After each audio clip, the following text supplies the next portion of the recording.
Obviously, I'm sure you're disappointed to not be sitting up there with a title belt, but after a little while now, how do you rate your own performance and what was your feelings on the fight? Yeah, I would rate my performance a 5 out of 10. I could sit here all day and make excuses. I could have zigged when I should have zagged. I could have, it was a timing thing because I was off. But that's not the cloth. That's not the cloth that I was cut from. So I'm not going to make excuses. There's a reason the front window is bigger than the rear view. So it's in the past now. I'm not going to worry about the past. I'm going to focus on what's next. There's a guy that's been talking a lot of shit to me in the media. Stephen Wonderboy Thompson. Everybody thinks he's a nice guy. He's had a lot to say about me. So I'd love to see him say that to me in the cage, in the octagon. What exactly has he been saying about you? Oh, he was just saying some stuff before the fight. Oh, he's going to get his jaw broke. Oh, this and that.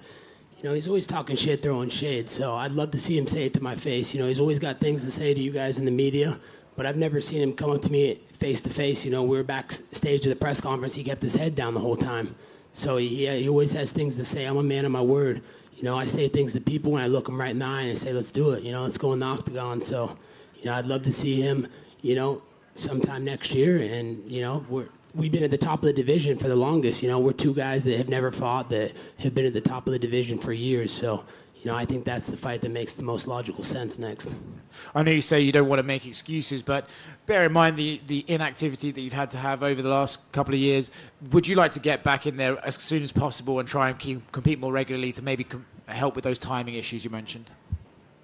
Of course, I want to be an active fighter. I want to be a company man. I want to be a guy that, comes out here and puts on performances and shows for the UFC and makes them money as regularly as possible. I don't want to be getting sucker punched in the street and take more damage in the streets than I ever took in the octagon. So, I need to get my timing back, and I will. I'll go back to work. I know what I need to work on, and, I held back a lot in that fight. So I don't even feel like I was in a fight. It feels like I just was in fucking a practice round. So, I'm a lot better than that, and I'm still 35 years young, and my best is yet to come. Did Leon do anything in there that surprised you? Did his wrestling surprise you? He managed to get you down a couple of times and vice versa, but did he surprise you at all? No, he didn't surprise me at all. I thought I had rounds 3, 4, and 5.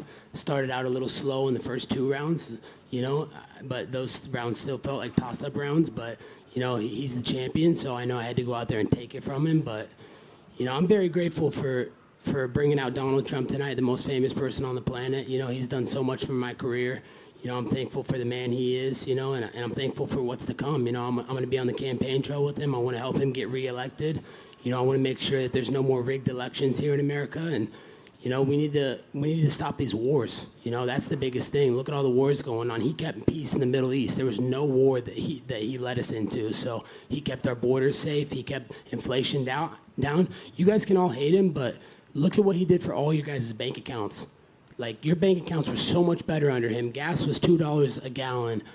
You go to the grocery store, and it's, 300% uprise with Biden in office. So, Trump did so many great things for this country, and, I'm looking forward to seeing what his next move is and getting him elected in 2024. Last one from me, and I feel like I know what your answer will be on this, but, Leon mentioned in the cage how your comments at the press conference really sort of emotionally hurt him, and he struggled with that, and the death of his father still weighs on him heavy. Do you maybe regret those comments and think, actually, okay, that was one time I maybe did go a little bit too far? Not at all. Why would I have sympathy for a sex trafficker, someone who's impacted and hurt a lot of people's lives? The truth always stings the worst in the world. So, no, I don't feel bad about that at all. Let's talk about all the victims that he left behind that are surviving of the trauma and the turmoil that he put these people's lives through. So I don't feel bad at all. Why would I feel bad for a criminal? Colby, right here. You've kind of put yourself in a position where people want to see you fight, whether there's a title on the line or not. You versus Jorge is one of those random non-title fights that headlined a pay-per-view, but that was like a heated rivalry that sold. Is Wonderboy a big enough name or a big enough dance partner that you two could headline a pay-per-view, or do you view him as like, oh, this is a fight night headliner against him?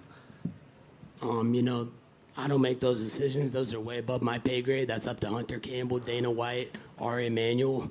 Whatever they see fit is best for the business. I'm a company man. I want to do the biggest and best business in this company, but I do feel like that's a premier matchup in the welterweight division. We've been at the top of the division for years, and we've never crossed paths, and he's had a lot of things to say about me. Oh, Colby this, oh, Colby that. So, I'd like to see him say those things to my face in that UFC octagon. You also had a lot of things to say about Sean Strickland. Sean Strickland obviously said a lot of things about you at the press conference the following day. He was in attendance. I'm curious if, say, he doesn't come out on top against Dricus, is that a fight you would be entertained at all, just considering the history of words between you two? Of course, he's been running his mouth, and nothing he say makes sense. Oh, Colby goes to the cops. Bro, you called the cops just a couple weeks ago, dude, when there was someone at your front door. And then you pistol whipped him in the middle of the street. So I think he needs to worry about what he's got to get through with the justice system first before he even talks about fighting. That guy's a train wreck, dude. That guy's for sure going to do something stupid in the next couple years, and we're all going to be talking in the media about this and that, about how bad decisions he makes. So, of course, I'd love to shut his mouth. There's a reason he couldn't cut it at 170. This is the toughest division in the UFC. Everybody knows that. Most people on planet Earth walk around this weight. So, if Sean wants to go, let's do it. That's an easy fight for me. Well, going off of what you said a little bit ago, did you hear that he had to be escorted out of the arena because he jumped at Dricus? I did not hear that, but I'm not surprised. That guy does not make very good decisions, and he's a liability to the company. It's sad what he's done. I feel bad that the UFC has to deal with him as the champion. You just don't know what he's going to say next or what he's going to do, and whose lives he's going to put at harm and risk. So that's embarrassing, dude. Like, you're at a professional event, dude. You're going to fight the guy in a couple months. What are you doing, man? Like, you're going to get your opportunity to do whatever you want to him. But, Dricus is class act, and, I got a lot of respect for him. I hope he knocks Sean unconscious. Colby, right here in front of you. Looking at your expression when the decision was read, you seemed a bit surprised. At that moment in time, did you think that you had done enough? I did. I thought the third, fourth, and fifth round were mine. The fifth was mine easily. Fourth, I thought was mine as well, too. And, I thought I did enough in the third. He didn't put any damage on me. He got a couple low kicks, but then I started checking him at the end. So, I thought I had the win. I thought I did enough. But, the judges have never favored me. They hate me because I support Trump. And, everybody hates Trump in this building. So, it is what it is. Life goes on. Did you talk to him at all after the fight? No, I haven't had a chance to talk to him yet. I'll probably be able to talk to him after that, and just thank him. Just thank him so much for coming out and making this a spectacle, and all the support he gives to me and shows me. He gives me American Dragon energy every time I talk to him. He uplifts me. It makes me want to be greater. So I thank Donald Trump so much for believing in a small kid from Springfield, Oregon, a nobody. I came from a blue collar family, and I had nothing, and now I have a lot of things, and now I have the most famous person in the world on speed dial that I can call at any time and get advice from. So, I just feel upset that I didn't stick to the game plan that he had told me, and but it is what it is. Like I said, life goes on. I think I can come back from this stronger and face this adversity head on, and I'll see Leon again down the road. And you did have the chance, it seemed like, in the cage afterwards to talk to or yell at back and forth with Leon's corner. I guess, what were you guys saying to one another back and forth there? He was just saying headshot dead. I'm like, bro, you don't even have guns in the UK. What are you fucking talking about, dude? You fucking bow to a king, dude. I don't fucking bow to nobody. We have fucking constitutional rights in America. So the guy is just blah, blah, blah, blah, blah. He's got nothing fucking to say, just the guy's fucking fake news. Everything he says that comes out of his mouth is just a fucking joke. So, I didn't really have anything to say to him. I was just kind of laughing and just saying, dude, what are you fucking talking about, dude? You're fucking nobody. You never fought in a cage. You never been in the UFC octagon. What have you accomplished in your life that makes you think you can talk about one of the all-time greats of the welterweight division? Colby over here. What was that game plan Donald Trump had formulated for you? Yeah, he said, let's get on him. Let's get on him early. Let's put that cardio on him. You can take this guy down at will, and it just took me a little bit to get going. My timing was not there early on, but Leon was switching a lot to orthodox. I didn't expect that as much as he was in orthodox, so kind of switched up my game plan. So I was preparing to take him down on that right leg, and he kept putting the left leg in the lead, and I was kind of confused. So it was more just the timing issue, and I still thought I did enough, but God bless Donald Trump for fucking everything he's done for this country. He's the greatest American and the greatest president in history. And I know you just showed your adamance towards fighting Wonderboy Thompson next, but there was another welterweight out that fought tonight, Shavkat Rakhmonov. If the UFC decided to go down that route, is that something you would welcome, fighting Shavkat Rakhmonov next? It doesn't really make sense. I think, Wonderboy has a bigger name. It's a bigger fight for the division, bigger business for the UFC. I'm the company, man. You know, whatever the UFC wants. You know, I fought the pound for pound #1 guy. That's the pound for pound #4 guy in the world. That's him, and I feel like I wasn't even in a fight with him. So, you know, it just shows how good I am and what I'm capable of. So anybody the UFC wants to do, you know, but, you know, I'm looking towards Wonderboy. He said some things, and I have my bad taste in my mouth about him right now. So I want to settle that beef in the octagon. Fair enough. And Sean O'Malley and Chito Vera are headlining the Miami card in March. Dana just announced a couple fights for that card. Would you be welcome to being added to that card, given obviously it's in Miami? You know, of course I'd love to fight in Miami. You know, 305 is my home, man. 305's giving me everything. You know, I'm the king of Miami, so, you know, I'm going to go back to the drawing board, see what Dana and Hunter and the UFC want to do. But, you know, I'm a company man. I'll show up anytime, anywhere, anyone. So it's a possibility, but, you know, I got to get back, see, you know, make sure I'm healthy with my feet, and I'll talk to the UFC after that. Thank you. Colby, down here to your right. In the build-up to this fight, you said there wasn't anything that Leon Edwards had done during his reign that had impressed you. Has that changed now that you've shared the octagon with him? No, nothing impressed me. I mean, honestly, I don't feel like I got in a fight. What did he do that separated himself from me? How did he show that he was like this level above me? He didn't show that tonight. He didn't knock me out. He didn't wobble me. He didn't fucking win every round decisively. You know, it was a competitive fight. Could have went either way. You know, it depends on what judges are sitting in the booth that night. We know how the judges are, so no, nothing impressed me. And the guy's boring, man. He's mumbling and drooling most of the time when he's talking. Like, the guy's not likable. He has no redeeming qualities. So, you know, I feel bad that the UFC has to deal with him, you know, in business and as their champion. You know, it's a pathetic excuse of a champion. And this is the third time you've come up short in the undisputed title fights. Which one hurts the most? Is it this one or maybe the first one to Kamara? Yeah, that's tough. You know, they all hurt the same. They all sting, you know, because I feel like I was right there and I had what it took to win. But I just, you know, took my foot off the gas pedal and didn't put it down as hard and believe in myself like I know I'm capable of doing. So, I don't know. They all sting, you know. They don't feel good, you know. They're all fucking, they all suck. But, you know, I got a great support system. You know, I got my coaches, Daniel Valverde, Cesar Carnero, amazing coaches. I got my friends, Michael Wall, have done so much for me. Michael Lehman's done an incredible job for me. You know, I got some great people in my corner. They're going to lift me back up and make sure that I come back from this stronger. And, you know, this is just a lesson learned, another lesson in life, man. That's what life's all about, learning lessons and coming back better from them. Thank you. Colby here. You didn't try to take Leon down until round 3. Was that the original plan, or did you think you left it a little bit too late to implement that game plan?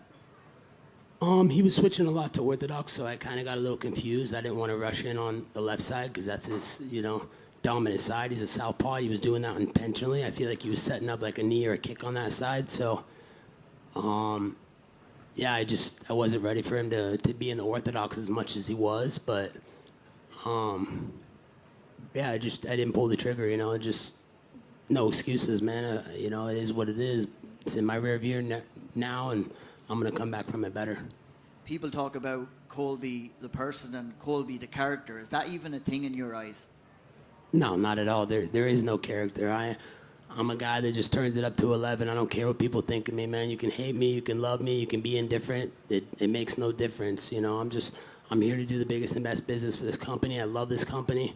You know, I just signed a new contract with him, so I'm not going anywhere anytime soon. I'm going to be around for many years to come. So, you know, the best is yet to come for me. I truly believe that, and I'm going to create a lot more special moments in this company, and I'm going to keep making history. That's what I've done since the beginning, and, you know, my legacy is not set yet. Last one for me. Are you going to try to dispute the decision tonight like Donald Trump tried to dispute the election in 2020? I mean, the 2020 election was clearly rigged. Look at all the voter fraud, all the mail-in voting, this fake fucking COVID. You guys are all doing triple vaccines, you know. You got Travis Kelce out there, Mr. Pfizer, saying, "Oh, get 2 vaccines at the same time."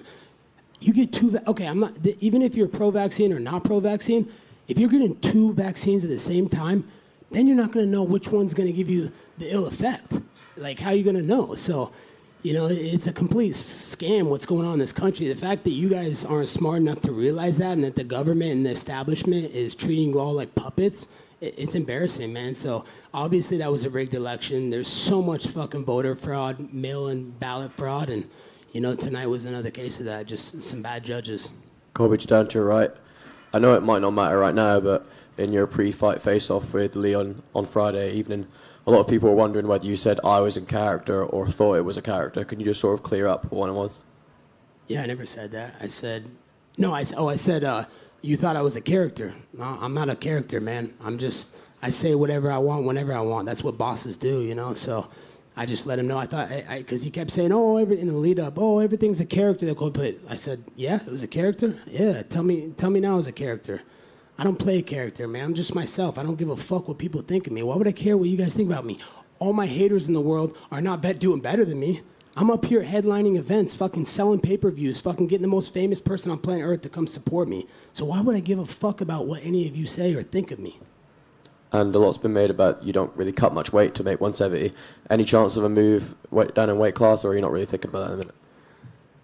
You know, I don't want to be a weight bully. You know, that's everything I stand against. You know, I'm trying to be the new generation of fighter that just fights at his natural weight. You know, I don't want to cut weight. You know, I just want to feel good when I fight and you know, not have to get that big advantage. I feel like cutting that type of weight is legal cheating. So I don't want to be a cheater. I've never been a cheater, never done a steroid, never cheat when I'm in the octagon. I fight fairly and I do everything by the book. So, you know, it's not something I'm interested in. You know, I want to fight everybody at my weight at 170 and prove I'm the best in the world and come back stronger from this. If DC could be fighting and winning world titles at 41, there's no reason I can't. That's still 6 years away from me. So, yeah, I'm not going anywhere anytime soon. It doesn't matter how much you guys hate me. Colby, I've got to ask, you talked about the haters that you have, but you got cheered. You got a big pop when you came out. But towards the end of the night after the decision, you got booed. Do you feel like you let your fans down tonight?